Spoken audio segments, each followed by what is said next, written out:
नमस्कार साथियों, सीईसी गुरुकुल व्याख्यान माला में आपका हार्दिक अभिनंदन। हम हिंदी साहित्य के अंतर्गत कालजयी साहित्यकार और उनकी कालजयी रचनाओं पर चर्चा कर रहे हैं और इस श्रृंखला में हम सर्वप्रथम तुलसीदास द्वारा रचित श्री रामचरितमानस पर चर्चा कर रहे हैं। रामचरितमानस के बालकांड को लेकर, बालकांड के विभिन्न पक्षों को लेकर चर्चा की। उसके पश्चात हमने अयोध्या कांड में राम का चरित्र, चित्रकूट सभा का महत्व पर बात की। आज हम बात करेंगे रामचरितमानस में राजधर्म, और इस राजधर्म को लेकर के अयोध्या कांड में विशेष रूप से चर्चा की गई है।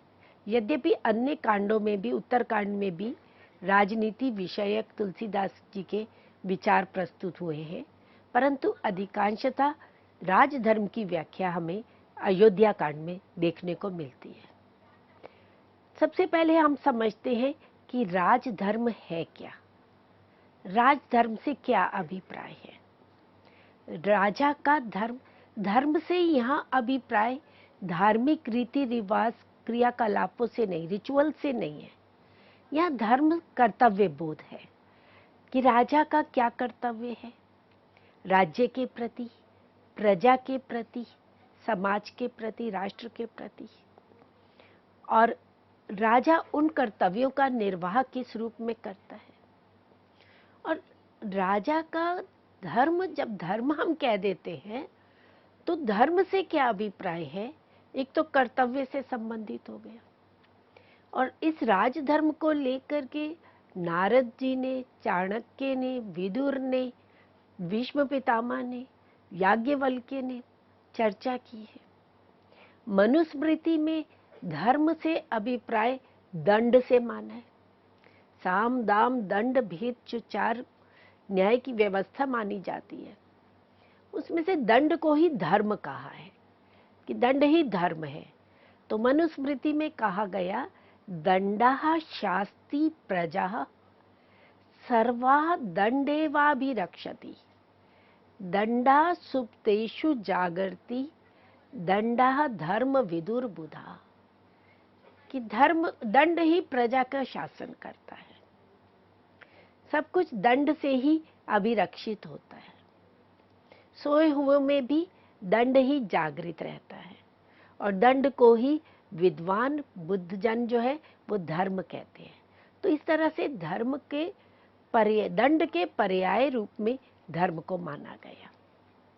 जब महाभारत का युद्ध समाप्त हुआ, युधिष्ठिर का राज्याभिषेक हुआ और युधिष्ठिर भीष्म पितामह के पास जाते हैं और उनसे राजधर्म, अपने लिए कर्तव्य की बात करते हैं। तो वहाँ भीष्म पितामह उन्हें राजधर्म के विषय में विस्तार से बताते हैं। महाभारत के शांति पर्व में, अनुशासन पर्व में राजधर्म पर विस्तार से चर्चा की गई है। धर्मशास्त्र में भी कहा गया, धर्मेण धार्यते लोकः, कि राजा जो है लोक को धर्म से धारण करता है। तो जो राज्य व्यवस्था है वो भी धर्म से ही नियंत्रित, परिचालित रहती है। वाल्मीकि ने भी रामायण में यही कहा कि धर्मेण शासिते राष्ट्रे न च बाधा प्रवर्तते, कि धर्म के द्वारा शासित राष्ट्र में किसी भी प्रकार की बाधा नहीं होती है।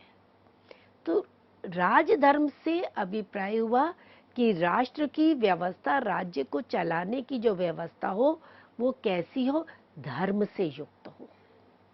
हमारे यहाँ चार पुरुषार्थों की बात की गई, धर्म, अर्थ, काम, मोक्ष। तो धर्म को सर्वप्रथम स्थान दिया गया, और अर्थ, काम और मोक्ष को भी धर्म से युक्त होकर के किया जाना चाहिए। तो धर्म की प्रधानता रही है।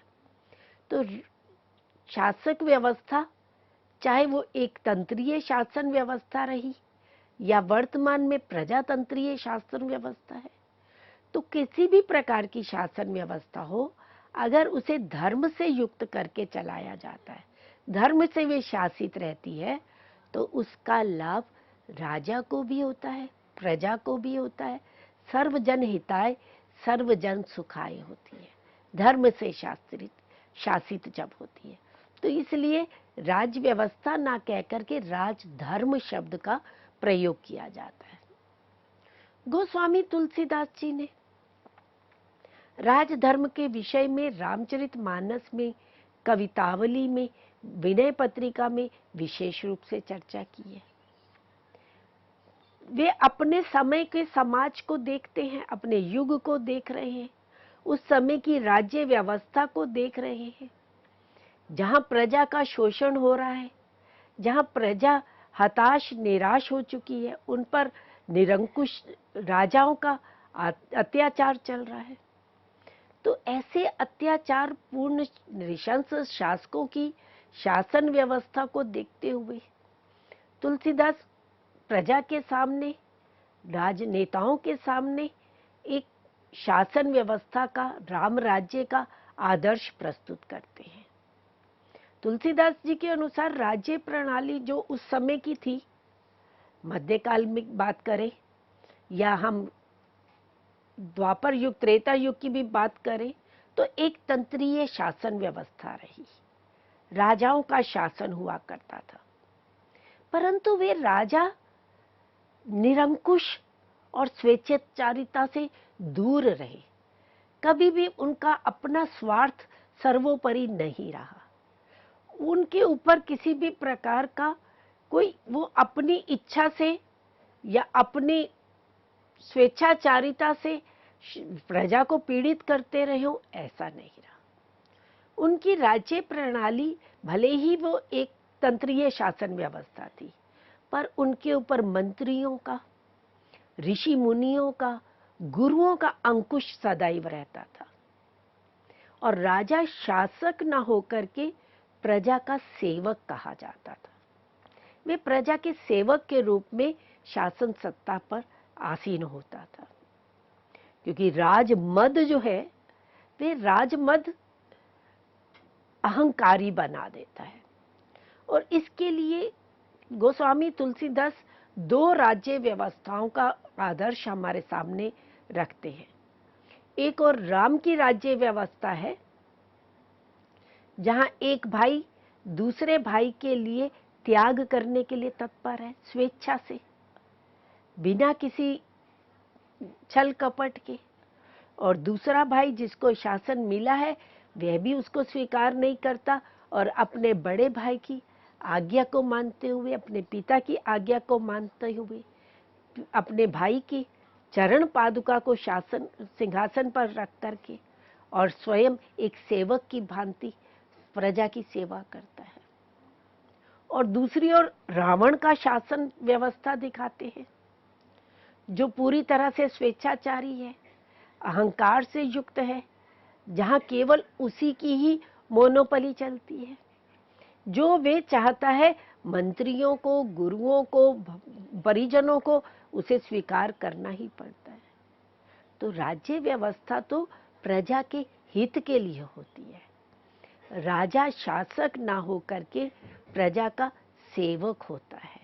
तो ये बात गोस्वामी तुलसीदास जी अपने युगीन संदर्भ में भी करते हैं, क्योंकि एक युग प्रवर्तक अपने युग को एक मार्ग निर्देशक भी करता है, एक विकल्प भी प्रस्तुत करता है।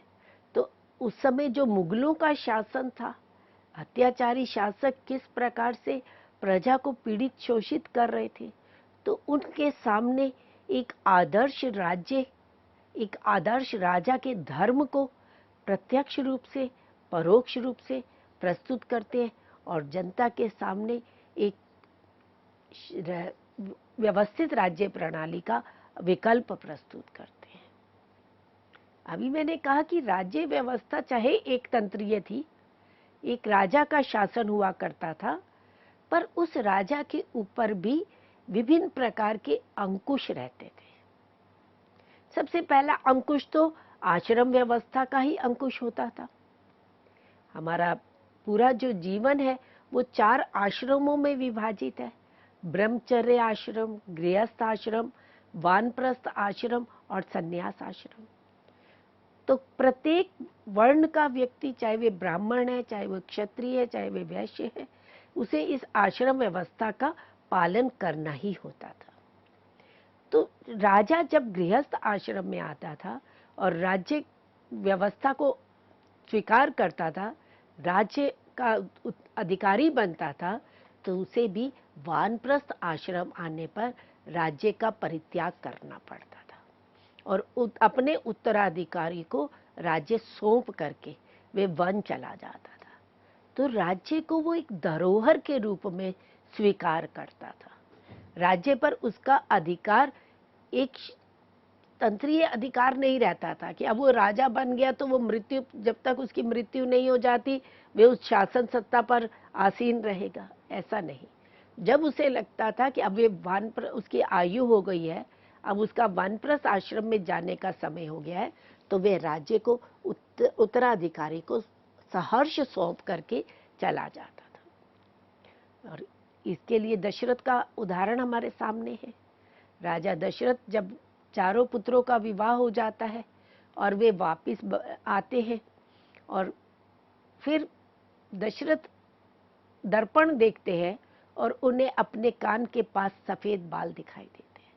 तो उन्हें लगता है कि अब उनका समय आ गया है कि वे अपने राज्य को, शासन सत्ता को उत्तराधिकारी को सौंप दें। तो वे मन में विचार करते हैं कि अब मुझे राम को राज्य युवराज बना देना चाहिए। माता कौशल्या भी यही बात कहती है कि अंतहु उचित नृपई बनवासु वै बिलोकी ही होत हरासु, कि अब तो ये उचित है कि आप राजा जो है वो वनवास ले ले, अपनी आयु को देखते हैं। वै बिलोकी कि अब उनकी आयु जो है वो कैसी हो गई है, वानप्रस्थ आश्रम की हो गई है। तो अब शासन सत्ता को राम को सौंप देना चाहिए। और यही बात रावण की पत्नी मंदोदरी भी कहती है। वे भी वेद मत को स्वीकार करती है कि वेद कही अस नीति दसानन चौथे पन जाय नृप कानन, कि वेदों में भी यही कहा गया है। रावण को वो ये नीति बता रही है कि वेदों में यही है कि जब चौथा आश्रम आ जाए तो राजा को वनचारी हो जाना चाहिए, संन्यास ग्रहण कर लेना चाहिए। तो इस तरह से राज्य को एक धरोहर के रूप में और स्वयं को उस धरोहर का ट्रस्टी के रूप में राजा स्वीकार करता है और राजा उसका तब तक पालन करता है। और राज्य के ऊपर गुरु का, सचिव, प्रजा, ऋषि मुनियों का अंकुश रहता है। जब राजा दशरथ ने अपने कनपटी के पास सफेद बाल देखे और उनके मन में ये विचार आया कि मुझे राम को अब युवराज बना देना चाहिए, तो वे सीधे घोषणा नहीं कर देते हैं। उनके मन में इच्छा जागृत हुई है और वो अपनी इच्छा से राजाज्ञा कर दे, ऐसा नहीं है। वो सर्वप्रथम अपने भाव को अपने गुरु के समक्ष, गुरु मुनि वशिष्ठ से प्रस्तुत करते हैं और उनसे भी कैसे कहते हैं कि सब विधि गुरु प्रसन्न जिए जानी, बोल्यो राव रहसी मृदु बानी, नाथ राम करियई जुबराजू, कहिए कृपा करिय समाजू। अगर आप सब प्रकार से गुरु प्रसन्न हैं जब, तो भी वे गुरु के सामने अपनी बात बड़े मृदु शब्दों में, कोमल शब्दों में राव राजा दशरथ रखते हैं। और क्या अपनी बात रखते हैं कि वे राम को अब युवराज बनाना चाहते हैं। और मुनि वशिष्ठ से अनुरोध क्या करते हैं कि आप कृपा करके समाज को एकत्रित कीजिए। देखिए, समाज की सम्मति के बिना राजा कोई भी निर्णय लेने के लिए स्वतंत्र नहीं है। भले ही वे राम को युवराज बना रहे हैं और यही इच्छा उनकी पूरी भी होती है, परंतु वे केवल राजा की आज्ञा नहीं होगी, उसके लिए समाज की सम्मति होनी आवश्यक है। समाज में कौन कौन आते हैं? समाज में गुरु, सचिव, मंत्री, प्रजा के प्रतिनिधि ब्राह्मण आदि, ऋषि मुनि, तो ये सब समाज में आते हैं। तो गुरु, राजा दशरथ जो है वो अपने गुरु वशिष्ठ से यही कहते हैं कि आप कृपा करके समाज को बुलाइए, ताकि उनकी सम्मति लेकर के हम राम के युवराज के लिए करते हैं। तो सर्वसम्मति द्वारा ही राजा के द्वारा कोई निर्णय लिया जाता है। रामचरितमानस में स्पष्ट रूप से तुलसीदास यही बात कहते हैं, कहि भुआलु सुनिय मुनि नायक, भय राम सब विधि सब लायक, सेवक सचिव सकल पुरबासी, जे हमारे अरि मित्र उदासी, सब ही राम प्रिय जेहि विधि मोही, प्रभु आशीष जनु तनु धरि सोई। कि हे मुनि नायक, कहि भुआल सुनिए मुनि नायक। राजा दशरथ कहते हैं कि हे मुनि नायक, हे श्रेष्ठ गुरु वशिष्ठ जी, सुनिए कि राम जो है वो सब प्रकार से योग्य है। अब यहाँ बात ये उठ करके आती है कि उत्तराधिकारी का योग्य होना भी आवश्यक है। परिवारवाद नहीं चलता है। परिवार में राजा बनने का अधिकार उसका है जो योग्य है। पर मध्यकाल में ये स्थिति नहीं थी। मध्यकाल में मुगलों ने शासन कैसे किया? बाबर आए, उसके बाद हुमायूं आए, अकबर आए, जहांगीर आए, शाहजहां, और उसके पश्चात औरंगजेब ने अपने भाइयों का वध करके, अपने पिता को जेल में डाल करके और शासन सत्ता संभाली। तो एक और राजा ऐसा है जो सेवक बन करके प्रजा के हित को सर्वोपरि रखते हुए राज्य का दायित्व संभाल रहा है, और वे अपना दायित्व अपने उत्तराधिकारी को भी देता है, तो ये परखते हुए, ये देखते हुए कि वह सब प्रकार से योग्य होना चाहिए। ये नहीं कि उनका पुत्र है, अयोग्य है, तब भी वे उत्तराधिकारी, तब भी वे राजा बन जाए। तो यहाँ दशरथ क्या कहते हैं? भय राम सब विधि सब लायक, कि वो सब प्रकार से योग्य हैं, राजा बनने के सारे गुण उनमें हैं, तो इसलिए उन्हें राज्य का उत्तराधिकारी, उनको युवराज बनाना चाहिए।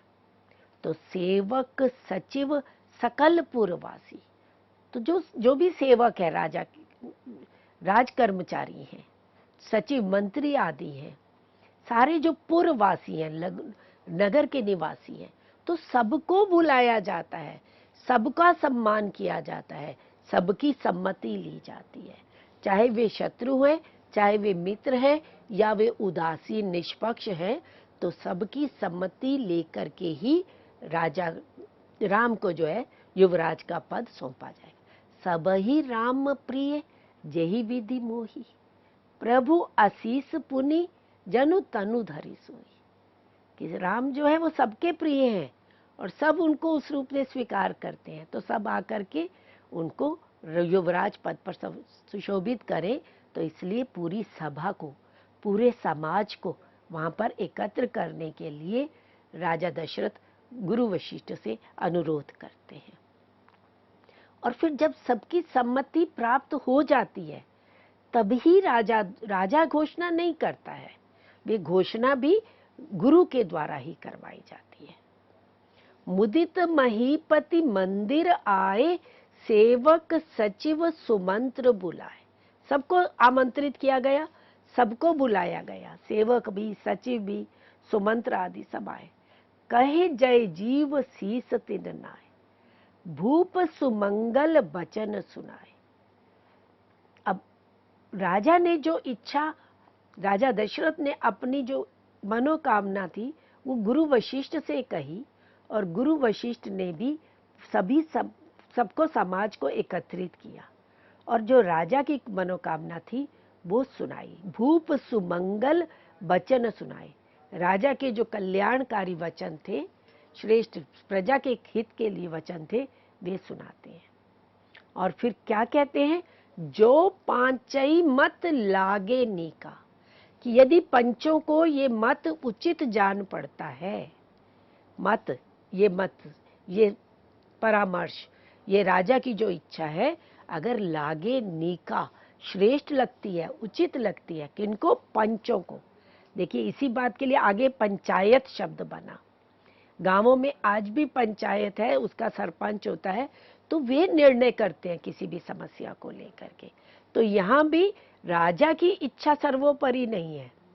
राजा जो कह रहा है, अगर उसे पंच उचित मानते हैं तो स्वीकार किया जाएगा, अन्यथा नकार भी दिया जा सकता है। तो जो पंचई मत लागे नीका, करऊं हर्षिए ही राम ही टीका।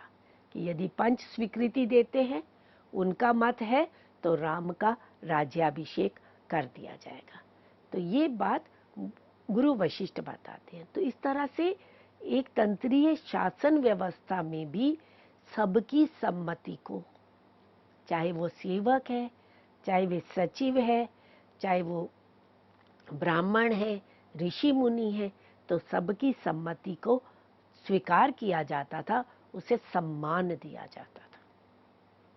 अब एक तंत्रीय शासन व्यवस्था में एक नियम ये बना हुआ है कि ज्येष्ठ पुत्र ही राज्य का उत्तराधिकारी रहता है। भले ही अन्य पुत्र भी योग्य हैं, परंतु उत्तराधिकारी ज्येष्ठ पुत्र ही रहता है। तो ये जो वैदिक काल से शास्त्रों से परंपरा चली आ रही थी, इस पर तुलसीदास एक प्रश्न चिन्ह भी उठाते हैं राम के माध्यम से। राम को जब ये पता चलता है कि उनका राज्याभिषेक होने जा रहा है, तो वे यही कहते हैं, विमल वंश यह अनुचित एको। कि हमारा वंश, हमारा रघुवंश बड़ा विमल है, निर्मल है, पवित्र है, उज्जवल है, परंतु एक उसमें दोष है, एक अनुचित बात है। बंधु विहाय बड़े ही अभिषेक। कि हम चारों भाई एक साथ पैदा हुए, एक साथ बड़े हुए, चारों में एक जैसी योग्यता है, पर अभिषेक किसका हो रहा है? बड़े का अभिषेक हो रहा है। तो ये जो एक तंत्रीय शासन व्यवस्था का दोष है, उसके ऊपर तुलसीदास प्रश्न चिन्ह भी लगाते हैं। अब बड़ा ही उत्तराधिकारी बनता है तो बड़ा स्वामी हो जाता है, और श्रेष्ठ जो भाई हैं वो सेवक बन जाते हैं, उन्हें सेवक बनना स्वीकार करना पड़ता है। तो इस बात को मंथरा के माध्यम से कहलवाते हैं कि जेठ स्वामी सेवक लघु भाई। कि बड़ा भाई तो स्वामी बन जाता है और छोटा भाई जो है वो सेवक बन के रहता है। यह दिनकर कुल रीत सुहाई। दिनकर कुल सूर्यवंश, रघुवंश के लिए बात की गई कि ये उस कुल की रीत चली आ रही है कि बड़े को तो स्वामी बना दिया जाता है और छोटा भाई सेवक बन रहता है। तो ये जो ज्येष्ठ पुत्र को राज्य का उत्तराधिकारी बनाने की एक परंपरा है, उस परंपरा के विरुद्ध प्रजा, मंत्रा तो एक प्रजा का प्रतिनिधित्व कर रही है, तो उसके प्रजा के मन में भी एक ये बात आती है कि ये परंपरा अनुचित है, इसका परित्याग किया जाना चाहिए। इसी तरह से बहुपत्नी व्रत का, बहुविवाह उस समय थे, राजा दशरथ की ही 3 रानियां थी, परंतु राम उस परंपरा को भी तोड़ते हैं और एक पत्नी व्रत धारण करते हैं। सीता के त्याग कर दिए जाने के पश्चात भी बार बार आग्रह करने पर भी वे दूसरा विवाह नहीं करते हैं। तो जो परंपरा समाज के लिए हितकारी नहीं है, उसको छोड़ देना चाहिए। तो राज्य का उत्तराधिकारी ज्येष्ठ पुत्र ही रहे, ऐसा होना उचित नहीं है। तो विमल वंश यह अनुचित एको। तो इस पर गोस्वामी तुलसीदास प्रश्न चिन्ह लगाते हैं। इसी तरह से राज्य का अधिकार वंश परंपरागत होते हुए भी प्रजा को उसमें बोलने का पूरा अधिकार होता है। प्रजातंत्र में तो हम कहते हैं प्रजा का तंत्र है, प्रजा का शासन है, प्रजा के लिए है, परंतु एक तंत्रीय शासन व्यवस्था में भी राजा महाराजाओं की जो शासन व्यवस्था चल रही थी, राम के राज्य में भी हम देखते हैं, पांडवों के शासन में भी हम देखते हैं, वहां पर भी प्रजा को बोलने का अधिकार था। राम के समय में भी हम देखते हैं, कोई भी निर्णय लेना हो तो प्रजा की सम्मति जानी जाती थी और प्रजा भी अपनी बात स्पष्ट रूप से कहती थी। हम वहां भी देखते हैं, जब 14 वर्ष के वनवास के पश्चात राम लक्ष्मण और सीता वापिस आते हैं, राम का राज्याभिषेक होता है और एक धोबी के कहने से वे सीता का पुनः परित्याग कर देते हैं। वो क्या है? प्रजा को सम्मान देना, प्रजा को उसके बोलने का अधिकार देना। भले ही राम की सम्मति उसमें नहीं थी, राजा की सम्मति हो या ना हो, परंतु प्रजा की सम्मति सर्वोपरि होती थी। तो इस तरह से वंश परंपरागत जो राज्य का अधिकार है, वो चाहे एक राजा के पुत्र को हो, फिर उसके पुत्र को इस तरह से परंपरागत अधिकार प्राप्त होता रहता है, परंतु प्रजा को भी विशेष अधिकार, मौलिक अधिकार प्राप्त थे। सचिव महाजन सकल बुलाए, जितने भी महाजन विशिष्ट जन थे उन सबको बुलाया गया और गुरु वशिष्ठ के प्रस्ताव का फिर सब गणमान्य व्यक्तियों द्वारा अनुमोदन भी किया गया। अगर अनुमोदन प्राप्त ना होता तो राम का राज्याभिषेक नहीं हो सकता था। मोहि उपदेश दीन गुरु नीका, प्रजा सचिव सम्मत सबही का। अब यहाँ देखिए, गोस्वामी तुलसीदास सचिव और समंत से भी पहले प्रजा को लेकर के आते हैं कि प्रजा की सम्मति के बिना राजा कुछ भी करने में समर्थ नहीं है। तो प्रजा को भी सम्मान है और सचिव जो मंत्री हैं, जो भी श्रेष्ठ जन है, महाजन है, जो भी समाज के प्रतिनिधि जन है, उन सब की सम्मति को शिरोधार्य किया जाता था। तो मोहि उपदेश दीन गुरु नीका, प्रजा सचिव सम्मत सबही का। इसी तरह से हम देखते हैं कि राजा और प्रजा के बीच में संबंध कैसा होता है, राजा का क्या कर्तव्य होना चाहिए, प्रजा का क्या कर्तव्य होना चाहिए, राजा और प्रजा के मध्य संबंध कैसा होना चाहिए, इसका भी एक आदर्श रूप गोस्वामी तुलसीदास रामचरितमानस के माध्यम से रखते हैं। और इस अयोध्या कांड में विशेष रूप से जब चित्रकूट सभा होती है और चित्रकूट सभा में भरत राम के पास जाते हैं और राम उन्हें कहते हैं कि अपने पिता की आज्ञा का पालन हम दोनों भाइयों को करना चाहिए, हम सभी भाइयों को करना चाहिए। तो पिता की आज्ञा से तुम राज्य का दायित्व निर्वाह करो और पिता की आज्ञा से मैं वनवास करूंगा।